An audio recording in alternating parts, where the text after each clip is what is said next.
Cancer, kumusta? Ito po si Divine Tarot 888 para sa iyong kapalaran General Love Tarot Reading for November. So, tingnan natin ang energies connected sa iyo ngayon. So, may na-ready na akong cards. And it's showing me here na nasa isang connection ka kung saan mahal mo itong taong to at alam mo yon. Actually, mahal yung isa't isa pero hindi kayo nagkakasundo. Okay, pero ang nakikita ko is kinakalma mo yung isip mo, hinihil mo yung puso mo, tinatry mo buksan yung isip mo kasi gusto mong mag-compromise. Gusto mong magkasundo kayo nitong taong to. And I just saw 33 on the screen. Okay. So, ito na nga, nagka-clash kayo nitong taong to. Meron din dito maraming tao sa paligid mo. So, nagkakagulo, nagkaka-conflict. Baka yung iba sa inyo ay kinasal na kayo sa taong to. Ayan, yung iba may mga anak na. And masagana naman yung pamumuhay ninyo. Yung nga lang, ito, Four of Swords, may mga time na gusto mo mag-isa para i-heal yung sarili mo. Yan yung natural na ang process mo para magkaroon ka ng healing. And with this Two of Swords, may decision na kailangan mong gawin pero hindi ka makapag-decide. Kasi iniisip mo na mas gusto mong mapag-isa or gusto mong umalis sa isang situation pero at the same time, parang hindi ka din makaalis. So, ano bang nangyayari dito? Bakit ganito? Okay, we have Nine of Swords. So, ano to? Meron kang iniisip, meron kang pinoproblema, High Priestess. Okay. So, pinapakiramdaman mo yung person kasi may mga bagay na hindi mo maipaliwanag. Hindi ka sure sa kanya, hindi ka sure kung loyal ba siya, kung mahal ka din ba niya, the Sun. So, it's like you are gaining clarity and merong pagbabalik. Sinong magbabalik? Judgment. Okay. Oh, okay. Pwede naghiwalay kayo at gustong bumalik sa'yo nitong taong to. Or, kinukonsider mo na bumalik sa taong yan. Pero sa nakita ko, wala ka naman din gagawin. Iniisip mo lang. Okay. Hindi ko nakita na gagawin mo yan. So, King of Swords and the Fool. Pinag-aaralan mo and bagong-bago to. May mga bago kang pinaplano. Eight of Cups sa bottom of the deck. So, tumalikod na pala itong taong to. Nakikita ko ngayon, mukhang siya itong gustong bumalik sa'yo. Okay, itong masculine na si King of Swords. Tinalikuran ka na niya, pero ngayon gusto niyang bumalik. Okay. So, ano bang mga intention nitong taong to? Tingnan natin, guys. Ano mga energies connected sa'yo at sa taong to? Distracted, sidetrack, change, delays. Hihintay mo siya eh, and natatagalan ka. Obsession, infatuation, adoration, addiction. So, you have strong attraction. Commitment, marriage, promises, fidelity. Oh, okay. So, nag-cheat siya sa'yo, pero ikinasal na kayo or this is a soulmate connection na nakikita mo yung sarili mo na magkakatuloyin kayo nitong taong to. Pero for some reason, sidetrack or merong nag-distract sa kanya. Okay. Anong nag-distract dito sa taong to? Curse and exhaustion. Okay, so ito nga, meron nga siyang ibang kadil na nagdi-drain sa kanya or nagsistress sa kanya. So, yung iba sa inyo, yung taong kadil nyo ay negative mag-isip. Kaya, hindi kayo okay kasi mas pinipili niya mag-isip ng hindi maganda. Releasing, letting go, moving on, walking away. Shallow, hollow, empty, boredom, peace, balance, harmony, friendship. Okay, yung nakita ko dito is merong past, present, and future. Sa past, masaya kayo. Sa present, nagkaka-conflict kayo. At sa near future, gusto niyang makipag-ayos sa'yo. Intimacy, bonding, sensual, confiding. Okay. Strong yung attraction sa inyo eh. Ano pa? Elusive, dishonesty, deception, trickery, divine masculine, young masculine energy. So, itong divine masculine na to is very, hindi siya hindi siya nagsasabi or hindi niya ma-communicate sa'yo kung ano yung mga nararamdaman niya, mga iniisip niya. So, pinipili na lang niyang itago lahat sa'yo. Which is nakakalito yon para sa'yo.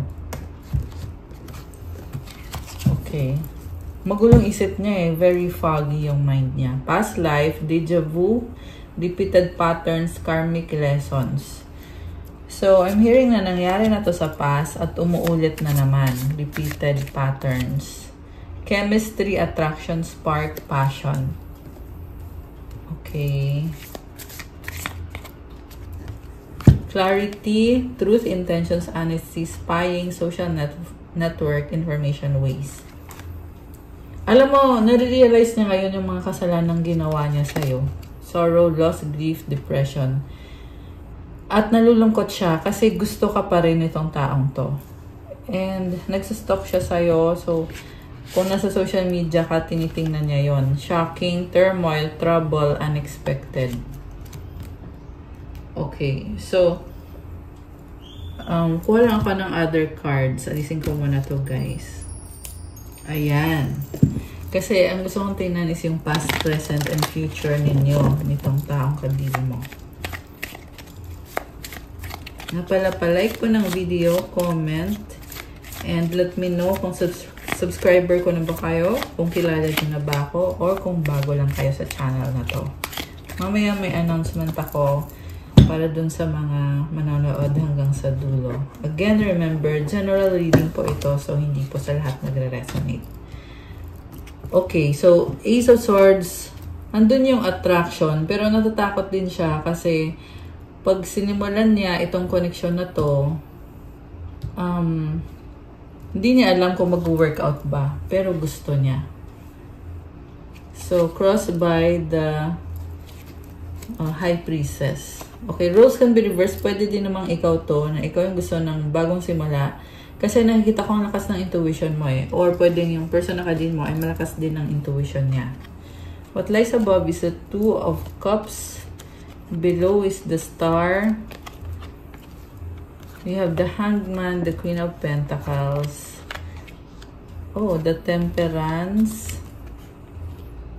Strength. And then,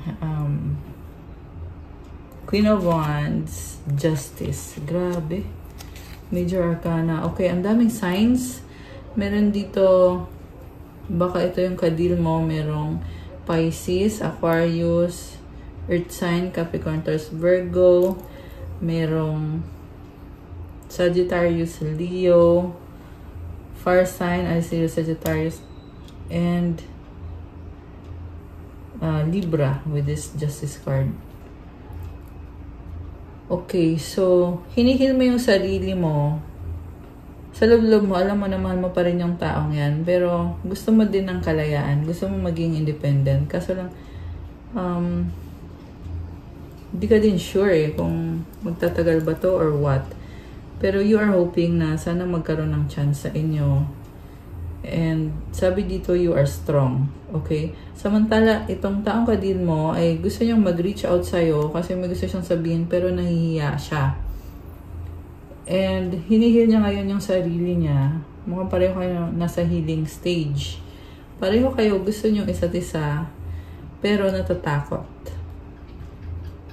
So, may realization siya ngayon kaya niya gustong mag-reach out sa'yo para makipag-usap. And umaasa din siya na magiging okay ang lahat sa inyo. So, mukhang nagka-conflict kayo, nag-usap kayo, mukhang nagsagutan talaga, nag-away talaga kayo, nag-crash kayo. Or, yan ay mangyayari pa lang.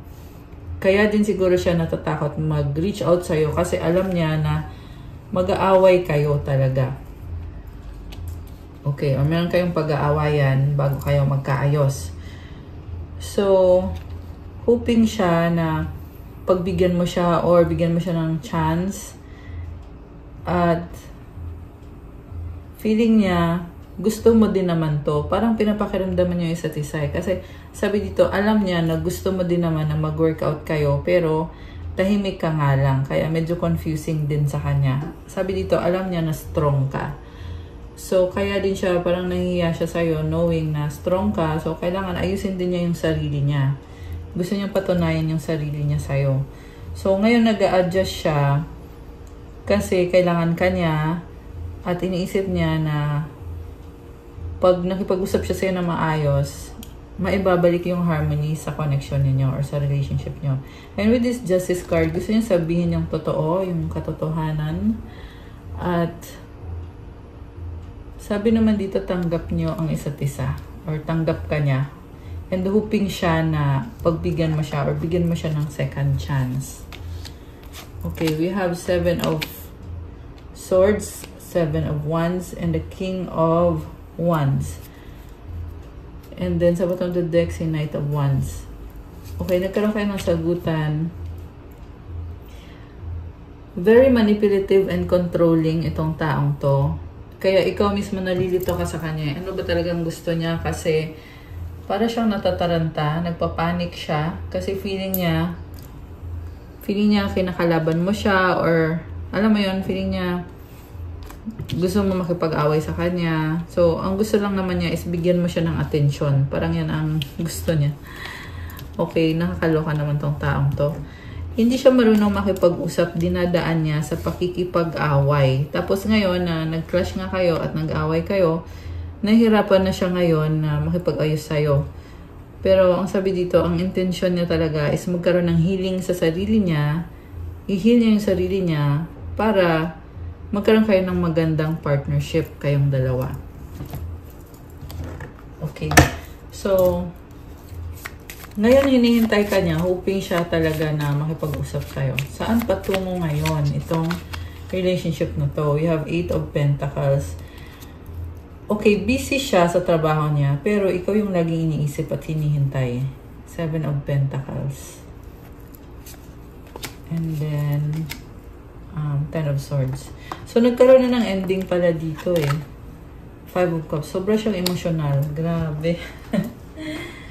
So, mukhang intense nga yung nangyaring pag-uusap. And I feel like recently ito nangyari in the past weeks or months. Although, hindi naman sa lahat, pwedeng matagal na din nangyari to. Pero, kasi emotional pa rin siya eh. Ayan o, 10 of Swords, tsaka 5 of Cups. So, feeling na talo siya dito at very, pagod na siya. Ayan, nakadapa na siya oh. Nakayuko.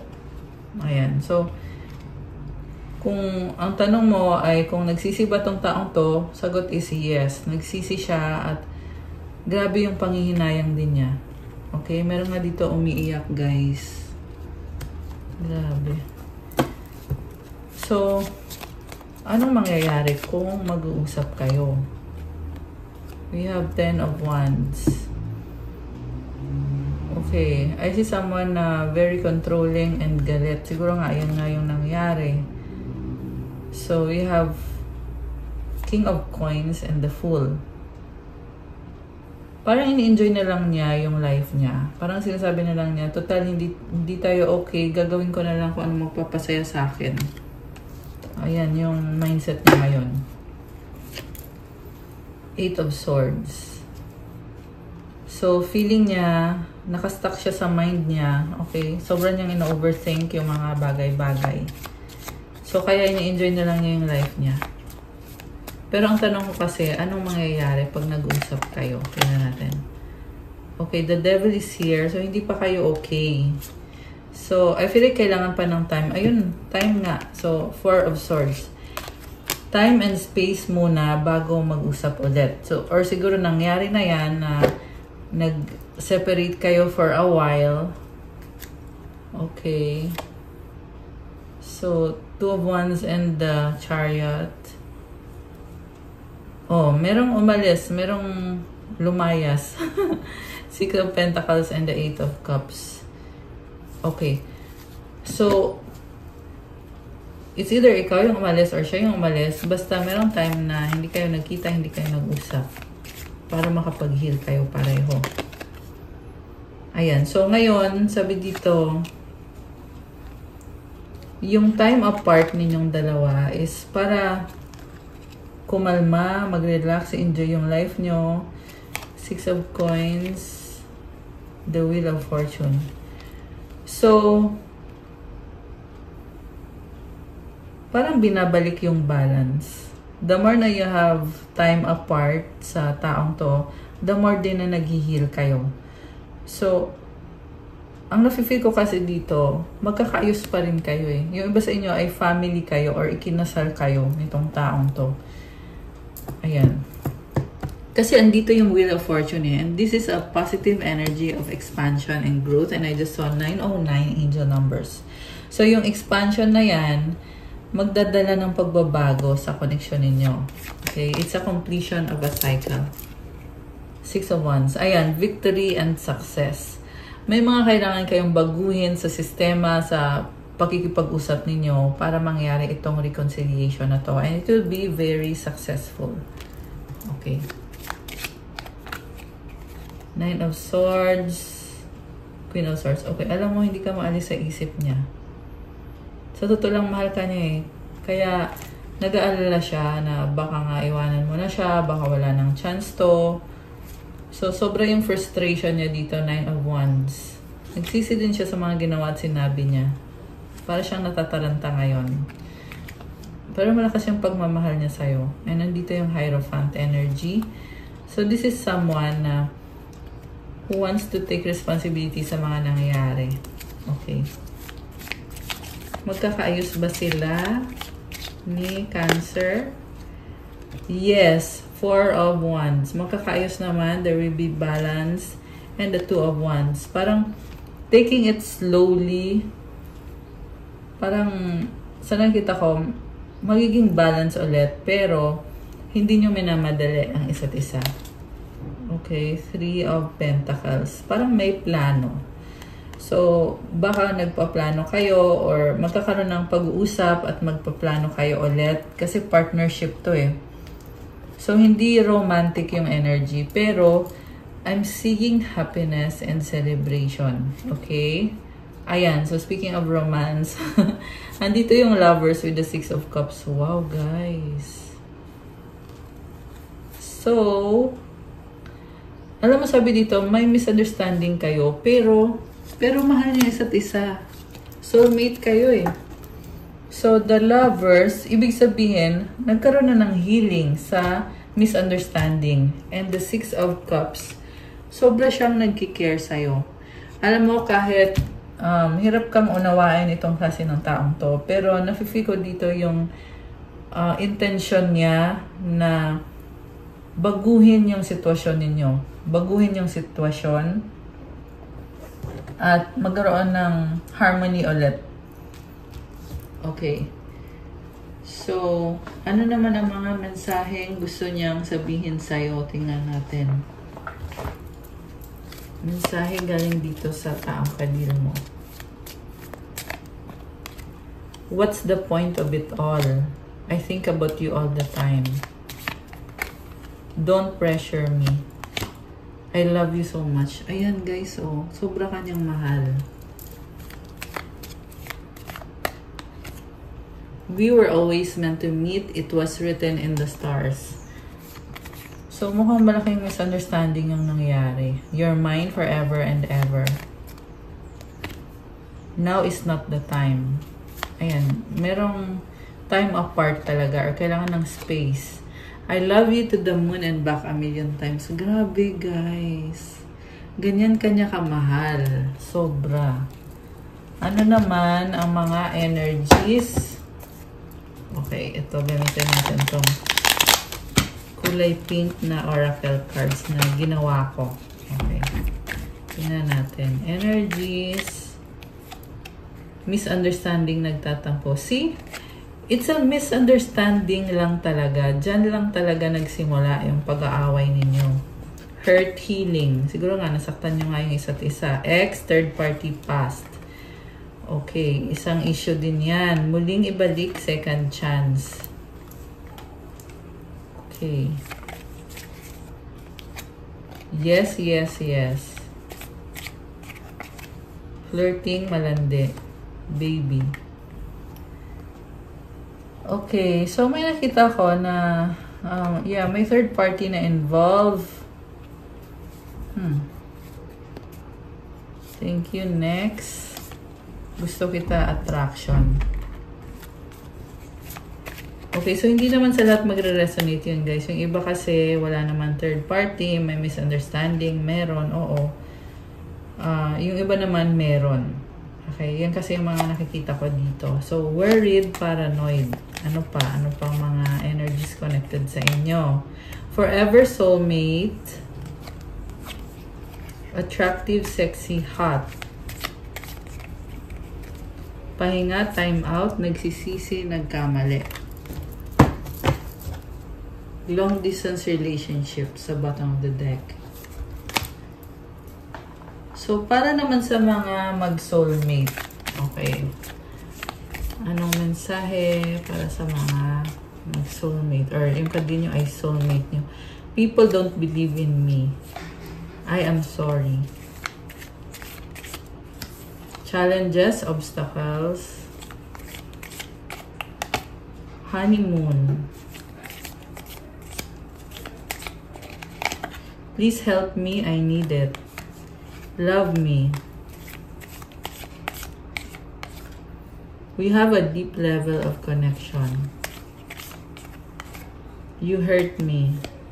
My pride or ego took control of me. So, yun talaga yung dahilan. Kasi ayaw niya maapakan yung pride niya. Kaya, nag-clash kayong dalawa. Pero gusto ka niya eh. I'd long to be with you.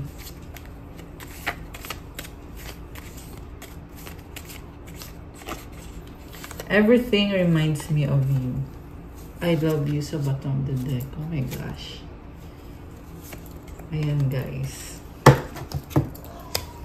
So, okay. Kuha tayo ng message. From this hearts naman na oracle. Message para sa'yo. Only time will tell.